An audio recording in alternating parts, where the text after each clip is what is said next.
The Peninsular Plateau. Plateau. The picture given above is that of a plateau.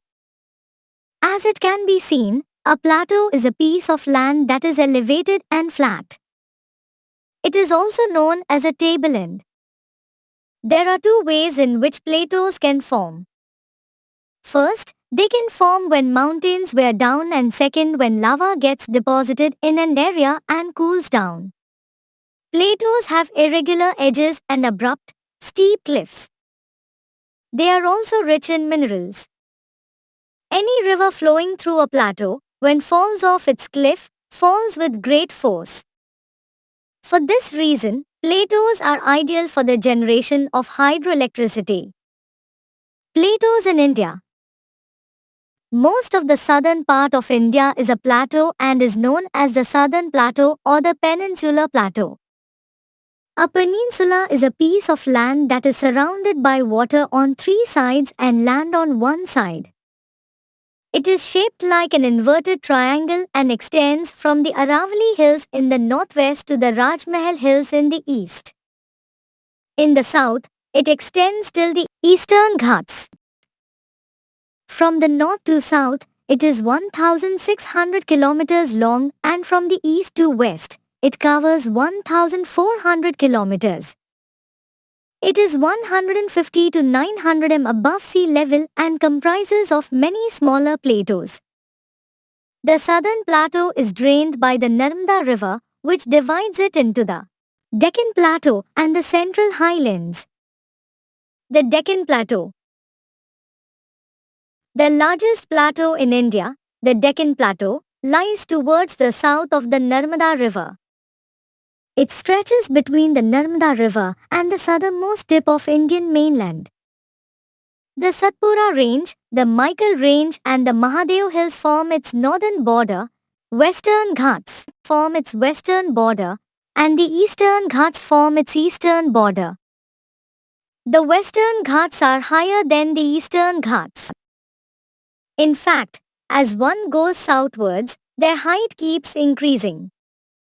Its highest peak is Anamudi, which is 2,695 meters high and is located in Anaimlai Hills. Many rivers like the Mahanadi, the Godavari, the Krishna and the Kaveri originate in the Western Ghats and travel through the plateau to finally meet the Bay of Bengal. The Western Ghats and the Eastern Ghats meet at the Nilgiri Hills. The Central Highlands. The Central Highlands are also known as the Malwa Plateau. They extend between the Aravalli Hills in the west, the Vindhyas in the north, the Chota Nagpur Plateau in the east and the Satpura Range in the south.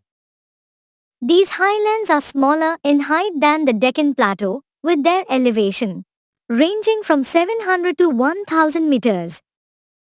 Some major rivers that originate here are the Narmada, the Tapi, the Chambal, the Son, the Betwa and the Banas.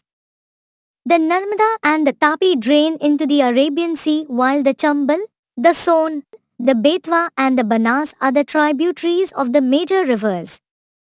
Importance of Indian plateaus.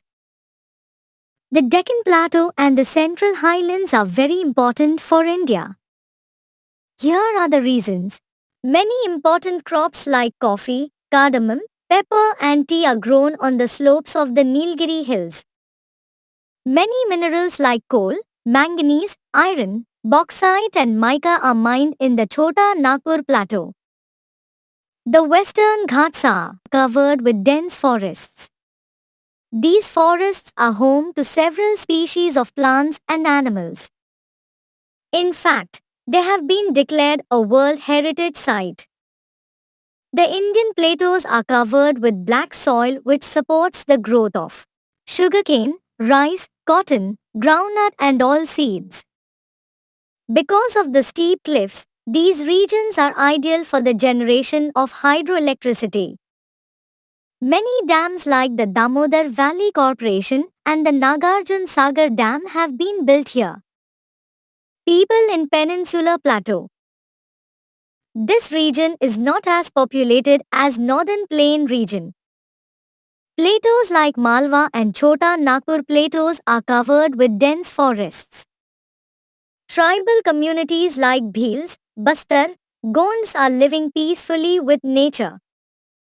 Men wear dhoti, turban and achkan here while women wear saris and blouses or ghagras. These people mainly depend on forest produce for their livelihood.